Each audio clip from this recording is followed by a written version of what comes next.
Deus. Então bora lá, queridos, queridas, ó, antes que a gente inicie de fato o conteúdo, aqui a abordagem, né? Eu quero apresentar para vocês alguns livros. Eu não sei se olho para cá, olho para cá. Quando a gente vira famoso é assim, né? Câmera para todo lado e a gente não sabe para onde olha. Então se eu ficar olhando para lá, assim, você vê que eu não tô vendo, não é nenhuma visão não, tá? Que eu tô olhando para outra câmera, tá bom? Vamos lá, ó. Isso aqui é um livro que eu quero recomendar para vocês, tá? Vocês se interessando aí.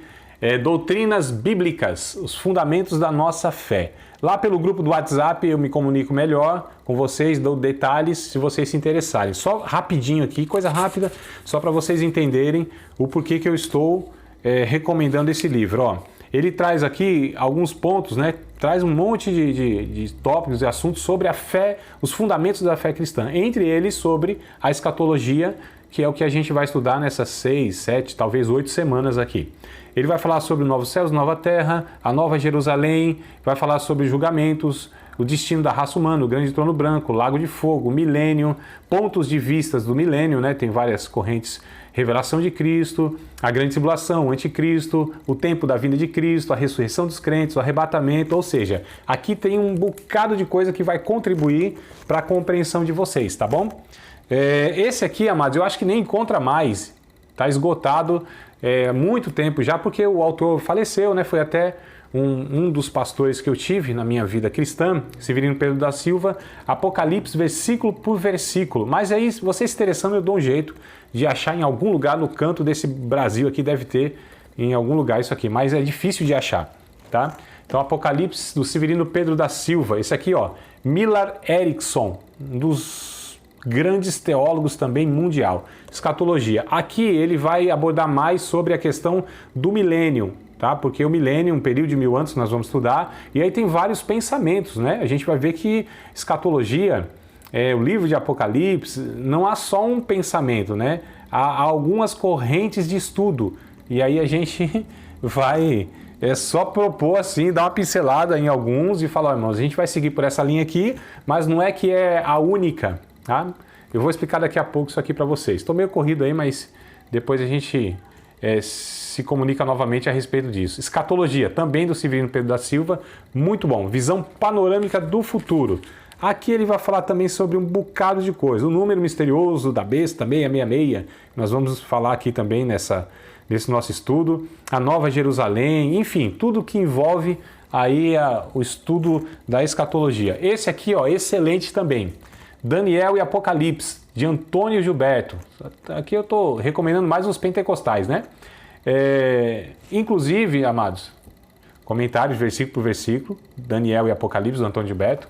Inclusive, nós vamos estudar não só o livro de Apocalipse, nós vamos estudar, na verdade, a escatologia, onde o livro do Apocalipse é onde nos traz mais informações. Mas nós vamos estudar Daniel, Zacarias também, né? No Antigo Testamento são os livros escatológicos. Nós vamos estudar também a Mateus capítulo de número 24, todo o capítulo 24 também é um relato onde traz detalhes para nós aí sobre o final dos tempos e, lógico, outras passagens também no Novo e do Antigo Testamento, tá? A gente chama de escatologia, né? Porque a gente vai estudar o livro de Apocalipse, é o que a gente vai mais estudar, porque todo livro, o tema é esse, né? O final dos tempos. Mas a gente tem outras passagens também da Bíblia, tá bom? Então os livros e outros mais que eu vou recomendando ao longo das aulas aí no grupo do WhatsApp, lá a gente vai se comunicando a respeito disso. Queridos, Bíblia na mão, então Bíblia Sagrada aí quem tem, né? Abra a Bíblia, conecte com a Bíblia, ligue a Bíblia. Hoje a gente não fala nem só para abrir mais, né? Acesse a Bíblia, do jeito que você tiver aí, o conteúdo disponível, faça isso. Então coloque lá em Apocalipse, capítulo de número 1, e aí a gente vai já iniciando aqui o nosso estudo, tá? Escatologia, o termo escatologia, logia, vocês sabem, o termo grego, tudo que é logia é estudo, tratado, palavra, né? Scatos, ou escaton, quer dizer últimas coisas. Então, o estudo das últimas coisas, referindo-se, lógico, ao final dos tempos da história humana.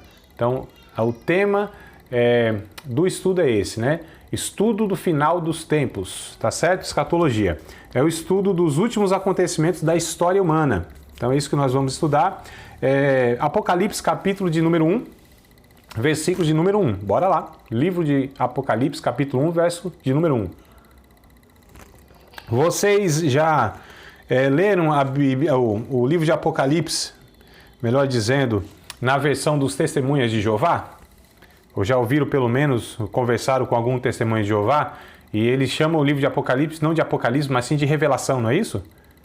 Alguém já tem essa informação? Já leu? Revelação, né? Então, você pega a Bíblia dos Testemunhos de Jeová, eles não têm lá a transcrição Apocalipse, né? Tem lá livro de Revelação. Não está errado, porque de fato a palavra grega Apocalipse, ela é traduzida então por revelação, tá? No capítulo de número 1, versículo de número 1, aí do Apocalipse, já traz inclusive aí essa expressão, ó, revelação de Jesus Cristo, a qual Deus lhe deu para mostrar aos seus servos as coisas que brevemente devem acontecer. E pelo seu anjo as enviou e as notificou a João, seu servo. Então percebam, queridos, que o livro de Apocalipse não é algo misterioso, não é mistério, né? Muitas vezes as pessoas elas têm uma ideia equivocada de que o livro de Apocalipse é para poucos entenderem, né? É algo misterioso, coisas que não foram reveladas. Tirando um trecho do capítulo 10 de Apocalipse, que de fato lá a gente percebe que João recebe uma mensagem de Deus, porém não é autorizado a ele escrever aquilo. É a única passagem, mas todo o livro de Apocalipse, como está escrito aqui, é uma revelação. O que é uma revelação? É algo que de fato estava oculto, estava escondido, estava encoberto e foi desnudado, foi descortinado, né? Foi explicitado.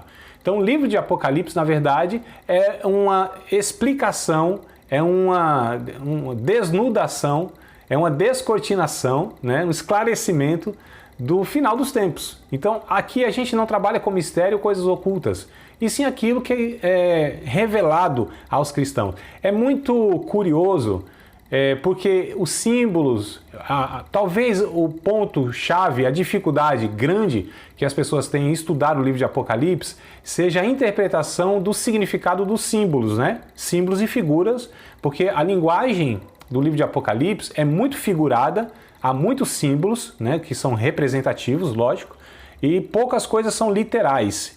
Então aqui que está talvez a grande dificuldade de descobrir, né, entre aspas, ou de entender o significado, o que significa tal figura, o que significa tal figura de linguagem, o que significa tal símbolo, o que isso representa. Então talvez aqui que alguns irmãos tropeçam e têm dificuldade, e muitas vezes assim, porque o brasileiro, vocês sabem que é criativo, né, irmão? Então é tanta criatividade às vezes, né? E a gente, sempre a nossa proposta é ficar na simplicidade do texto, da interpretação, sempre respeitando. Amados, nós temos 2000 anos de história da teologia. A gente não pode querer reinventar a roda ou achar que a gente descobriu alguma coisa no estudo. Não, nós temos aí 2000 anos de elaboração teológica. Lógico, tem as correntes de interpretação, eu vou falar para vocês daqui a pouco, mas a gente precisa entender que isso já foi estudado a fundo, a gente só precisa ver qual informação é mais coerente com o texto bíblico, tá bom? E comparando, lógico, todo o contexto e os outros textos de outros livros, porque a Bíblia sempre é estudada, nunca na micropassagem, nunca aquele livro só, é um todo. A Bíblia é harmônica.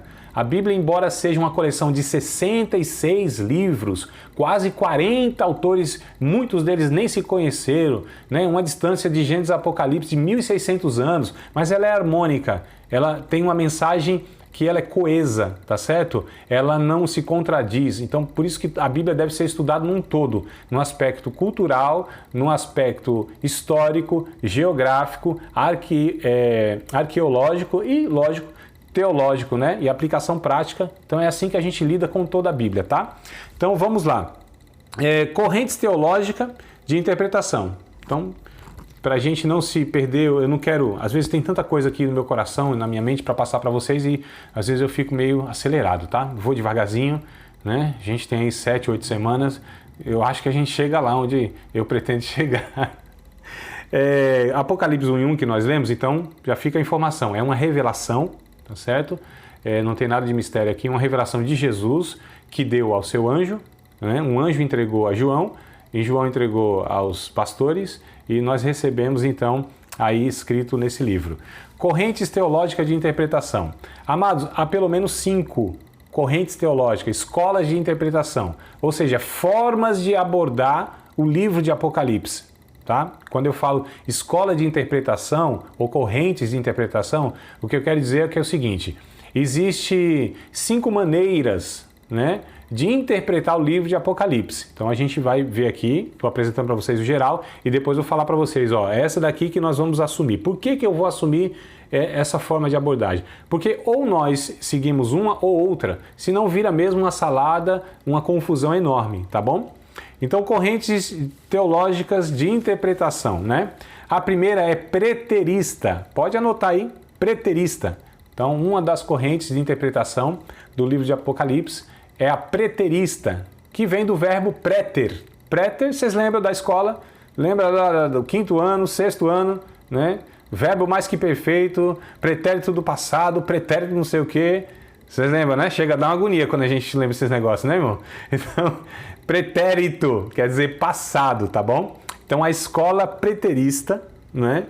Essa escola preterista, ela é um ramo da interpretação. Se vocês quiserem, vou ditando para vocês aqui, só para que vocês possam deixar isso registrado para rever depois e comparar, porque é muita informação. Eu acredito que é muito bom vocês anotarem o máximo que puderem, tá? Então, a escola preterista, né, a corrente preterista de interpretação, é um ramo da interpretação que acredita que todo o livro já foi cumprido nos dias do Império Romano. Você fala, calma, André, eu não escrevo tão rápido assim. Então, vamos lá de novo. Preterista, né, a corrente de interpretação preterista, é um ramo da interpretação,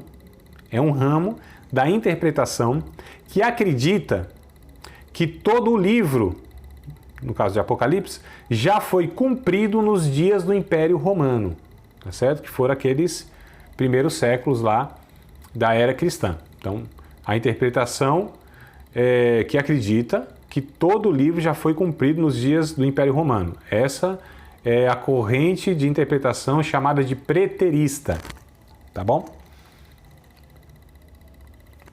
A segunda corrente de interpretação, amados, se eu estiver indo muito rápido, vocês me avisam aí, tá? Eu paro, repito de novo, tá bom? Então, a segunda corrente de interpretação é a histórica. A histórica é um ramo de interpretação que acredita que os acontecimentos do livro, olha só, foram se encaixando em várias épocas da história. Então, o método ou a corrente de interpretação histórica é um ramo da interpretação que acredita que os acontecimentos do livro foram se encaixando em várias épocas da história. E essa é a segunda corrente de interpretação aí, tá bom? Vem a terceira, que é a futurista. Nós falamos da preterista, da histórica e da futurista. A futurista é um ramo de interpretação que acredita que os capítulos 1, 2 e 3 são de fato históricos e tiveram seu cumprimento nas igrejas existentes naqueles dias, nos dias lá dos apóstolos, nos dias que foram escritos, né? Tá bom? Então, futurista é um ramo de interpretação que acredita que os capítulos 1, 2 e 3 são de fato históricos e tiveram seu cumprimento nas igrejas existentes naqueles dias. E a partir do capítulo 4, o livro é totalmente futurista, ou seja, haverá ainda um cumprimento na história futura, grande tribulação, milênio e eternidade. Eu até estou detalhando mais aqui, estou trazendo um pouco mais de informação, porque esse é o método que nós vamos usar para estudar o livro de Apocalipse, tá bom? Então isso aqui é inclusive a seguida, né, essa corrente de interpretação, a grande maioria dos estudiosos, a grande maioria, mais de 90%, 95% de quem estuda o livro de Apocalipse, acredita que esse é o método mais adequado e mais correto, tá? Então vamos lá. Futurista é um ramo da interpretação que acredita que os capítulos 1, 2 e 3 são de fato históricos e tiveram seu cumprimento nas igrejas existentes naqueles dias. A partir do capítulo 4, então, né, o livro é totalmente futurista, ou seja, haverá ainda um cumprimento na história futura. A grande tribulação, o milênio e a eternidade. A quarta corrente de interpretação é a simbólica, tá? Simbólica. Pode colocar entre parênteses mística, tá? Então, simbólica, pode colocar entre parênteses mística. A palavra mística quer dizer representativa ou simbólica. Não tenha medo dessa palavra, mística, né? Por exemplo, a igreja é o corpo místico de Cristo. É como tem aí o misticismo, o esoterismo, a gente às vezes pensa que esse termo aí é um negócio assim meio errado, né? Não é. A palavra místico quer dizer simbólico ou representativo, tá?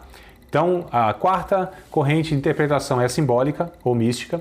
É um ramo de interpretação que acredita que o livro de Apocalipse não é profético, não tem caráter profético e nem histórico, mas uma coletânea de símbolos místicos, símbolos representativos, né, que visam ensinar lições espirituais e morais, tá? Quarta corrente de interpretação do Apocalipse. E aí vem a quinta e última corrente de interpretação, que é a eclética. Então, a eclética é um ramo de interpretação que acredita que é possível fazer uma mistura de todas as correntes que a gente falou. Ou seja, que pode ser pego, né, essas quatro correntes e misturar tudo e usá-las. Não é possível isso, claro que não é. Mas tem esse ramo também aí, tá bom? Tudo bem, queridos? Anotaram? Quer que eu repita alguma coisa? A gente pode prosseguir? E aí? Tudo certo? Faça assim o joinha se tá tudo certo, eu posso prosseguir. Tranquilo? Posso, né? Tá bom. Então vamos lá. Nós vamos adotar então o método futurista, tá?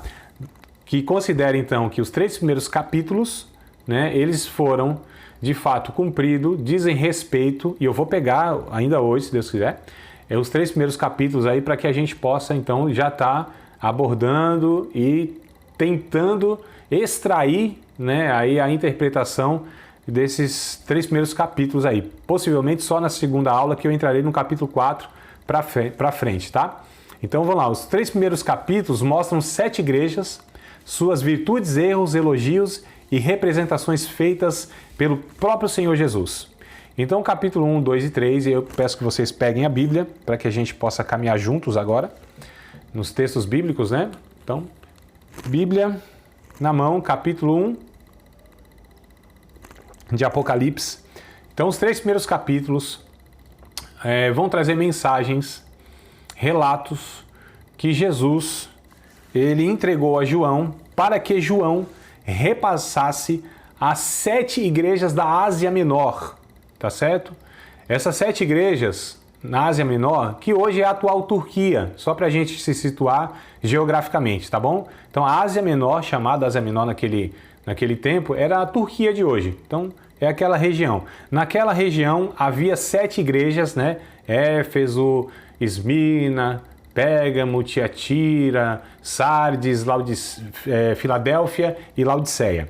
Essas 7 igrejas, elas eram bem próximas umas das outras. O máximo, a mais distante que ficava uma da outra era 50 quilômetros aproximadamente. Então eram igrejas reais, eram igrejas que ela se situava então aí nessa região, tá certo? E que João recebeu as mensagens para entregar a cada um dos pastores daquela igreja. É interessante que no capítulo de número 1, traz então a situação do apóstolo João. Então eu nem falei, né, mas deveria ter falado no começo, mas falo agora. Então o autor desse livro é o apóstolo João, é o mesmo João que escreve o Evangelho, né, segundo João, as 3 primeiras epístolas, 1ª e 2ª João, e o Apocalipse. Então é esse João, irmão de Tiago, tá bom? Ele é quem escreve, e ele está preso, já é um ancião aqui, mais ou menos no ano 95, 96, né? E ele está preso em uma ilha-prisão, que é chamada Ilha de Patmos. Vocês lembram daquele Alcatraz, irmãos? Quem lembra aí do Alcatraz? Uns filmes antigos, né, que tinha, né? Os filmes aí que contavam aquela prisão que era lá numa ilha. Então era mais ou menos isso aí. Era uma prisão-ilha, né? Ou uma ilha-prisão. Era mais ou menos aí nesse mesmo molde que João se encontrava. Conta-se a tradição cristã que João ele foi levado para ser martirizado, e como a maioria dos apóstolos foram martirizados, né, de diversas formas diferentes, e João foi colocado num tacho de óleo fervendo, né? Então jogaram João nesse tacho de óleo fervendo, milagrosamente, a semelhança de Daniel na cova dos leões, dos 3 amigos de Daniel lá na fornalha de fogo ardente. Dessa mesma forma, João também foi, por Jesus, preservado milagrosamente, né? E não passou por esse Marte. Mesmo porque, amados, havia uma profecia a respeito de João, lá no final do seu evangelho, onde Jesus disse que ele não iria ser martirizado, mas ia morrer de morte natural. Ou seja, não ia morrer de morte matada, né? É de morte morrida mesmo. Então o apóstolo João, ele foi levado para ser martirizado, Deus o livra milagrosamente, então viram que ele não morria, jogaram ele na prisão lá, e ele diz no capítulo de número 1, a partir do verso de número 9, diz assim, ó, eu, João, que também sou irmão e companheiro da aflição, e no reino e na paciência de Jesus Cristo, estava na ilha chamada Patmos, por causa da palavra de Deus e pelo testemunho de Jesus Cristo. Verso 9, né? Verso 10. E fui arrebatado em espírito no dia do Senhor. Aqui entenda dia do Senhor, é a única passagem que aparece no Novo Testamento, essa expressão dia do Senhor significando o domingo, tá? Então na tradição cristã também, naqueles tempos, o domingo passou a ser o dia do Senhor, porque foi onde Jesus ressuscitou, onde eles celebravam a ceia, né? Recolhiam ofertas para enviar para as igrejas pobres e necessitados. Então, o domingo ficou conhecido como Dia do Senhor, lembrando que a igreja ela começou judaica cristã. Os apóstolos eram judeus, o próprio Jesus judeu, o contexto judaico. Então, havia, né, o sábado como um dia sagrado, havia os rituais. Essas coisas elas foram sendo modificadas, porque eram tradições culturais, tá certo? Embora, mas a gente precisa entender o seguinte, a Bíblia foi escrita, inserida, né, os personagens, a história, dentro de uma cultura. Então a gente precisa entender a cultura, saber que muitas coisas eram apenas culturais, não são mandamentos em si para a vida mesmo, tá bom? Então tinha muita coisa que só fazia sentido para aquele tempo e para aquele povo. A guarda do sábado, né, a lei dietética, que alimentos eram proibidos, outros não eram, e uma série de rituais que só diziam respeito aos judeus mesmo. Lembrando que nós não somos judeus, não que a gente tenha qualquer coisa contra os judeus, pelo contrário, né? Nós somos gratos aos judeus porque eles que preservaram todo um Antigo Testamento, né? O Salvador veio dos judeus, o próprio Jesus e tal, mas a gente também não tem nada assim de especial, porque hoje eu vejo uma judaização. Oi, o que aconteceu? Alguém falou alguma coisa? Acho que é o Ademir, né? Eu tô igual o Paulo aqui, ouvindo a voz e não vendo ninguém. Mano. Eu não sei se é revelamento. Mas acho que foi o Ademir que falou lá. Mas bora lá, bora nós. De vez em quando tem esses coisas aqui, né? Deixa eu aproveitar e molhar as palavras. Sumiu alguém aqui, não foi? Foi o Valdir que sumiu? E aí a gente falando de Apocalipse, as coisas todas, eu fico preocupado. Se acontecer o arrebatamento, ele foi levado e nós ficamos aqui? É uma preocupação minha, hein? Então, por favor, não suma assim não, porque me dá um medo, um gelo. Então, vamos lá. Você está falando a respeito da cultura, não é isso? Da judaização, muitas vezes, da igreja evangélica protestante brasileira. Então, ao mesmo tempo que nós, claro que não temos nada contra povo nenhum, né? Nenhuma etnia, nada disso, mas também nós entendemos que o judaísmo, inclusive, ele distorceu e muito, né, o próprio mandamento de Deus. Jesus denuncia isso no Novo Testamento, vocês falando para os líderes religiosos e para os judeus e para a religião judaica.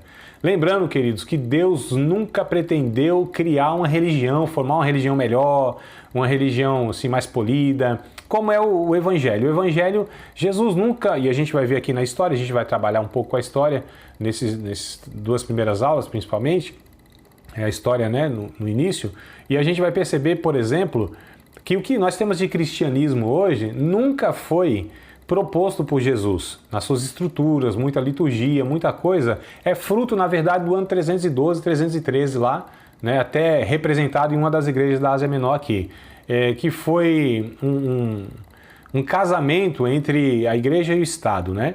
Então a gente precisa entender que a religião, seja ela judaica ou seja a religião cristã, a tendência sempre é distorcer a proposta de Deus. É o que nós homens conseguimos fazer, estragar o que Deus propõe. Isso é nenhuma novidade, né?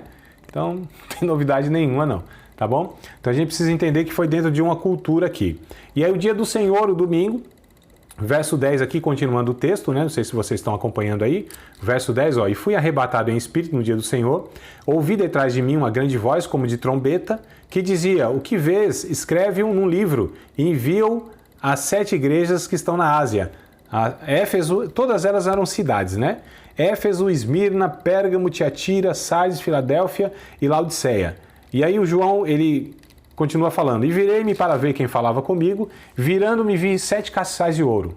Aqui já começa os simbolismos, já começa aqui, né, a surgir as figuras. Então 7 castiçais de ouro, e no meio dos 7 castiçais, um semelhante ao Filho do Homem, vestido aos pés de uma veste comprida e cingido pelo peito, com um cinto de ouro. Olha como Jesus é visto por João, né, naquela visão. Ele descreve, e a sua cabeça e cabelos eram brancos como a lã branca, como a neve, e os olhos como chama de fogo. Veja que Jesus horrível e assustador, irmão. Meu Deus do céu. Só para a gente entender, queridos, aqui são representações, né? Então esses símbolos e as descrições, sejam até de anjos, né, do próprio Jesus ou de outras coisas mais, não é que é literalmente a estética, né? Exatamente como está escrito, são representações. João está tendo uma visão, embora seja abstrato, lógico, a visão é abstrato, né? Mas aquilo é uma realidade, não é uma alucinação, não é algo, não é um sonho, não é algo irreal, tá certo? Ele só está tendo uma visão, ele não consegue descrever a não ser da maneira que ele descreveu, porque ele só tem as coisas da terra para comparar. Então, como que ele, quando ele viu o rosto de Jesus, e agora para escrever isso? Né? Como ele iria conseguir? Opa, tá chegando mais um aqui, ó, coisa boa. Como que ele iria conseguir descrever o rosto de Jesus? O que ele conhecia, algo que fosse assim, que lembrasse, né? Uma glória, uma luz muito grande, o sol, não só o sol, mas o sol ao meio-dia, onde tem mais a sua força, não é isso? Então ele descreve aqui, ó, verso de número 15, ele continua nessa descrição, né? Opa, chegando mais um aqui que eu não sei exatamente quem é não, talvez é um aluno convidado. Bom, vamos lá. Que de repente não é essa foto, né? Você sabe que os caras colocam uma foto bem mais bonitinha no avatar, né? Quando você vai ver... Não é, Cláudia? Então vamos lá, amados. Verso de número 15. Vão se acostumando comigo aí, os mais novos, assim, que de vez em quando assim eu desvio, volto de novo, me arrependo. Verso 15. Os seus pés são semelhantes a latão, reluzentes, como se tivesse sido refinado numa fornalha, e a sua voz como a voz de muitas águas. Verso 16. E ele tinha na sua destra 7 estrelas, da sua boca saía uma aguda espada de 2 fios, e o seu rosto era como o sol, quando na sua força resplandece, olha só, ao meio-dia. E quando vi cair os seus pés como morto, ele pôs sobre mim a sua destra, dizendo-me, não temas, eu sou o primeiro e o último, e o que vive, né? E o que vive, fui morto, mas eis aqui estou vivo para todo sempre. Amém. E tenho as chaves da morte e do inferno. Escreve essas coisas que tens visto, as que são, olha só, as que depois dessas hão de acontecer. Agora é interessante, queridos, olha só como o verso de número 20 traz a explicação dos símbolos lá. Isso que é muito interessante. Muitas vezes a leitura simples do livro, a gente já tem a interpretação, a gente nem precisa recorrer à cultura, aos comentaristas e tudo mais. Às vezes a própria leitura já traz pra gente, por isso que é importante lermos, tá certo? Os livros aí, todo o livro, né, de Apocalipse, a gente de fato fazer essa leitura corrida, não correndo.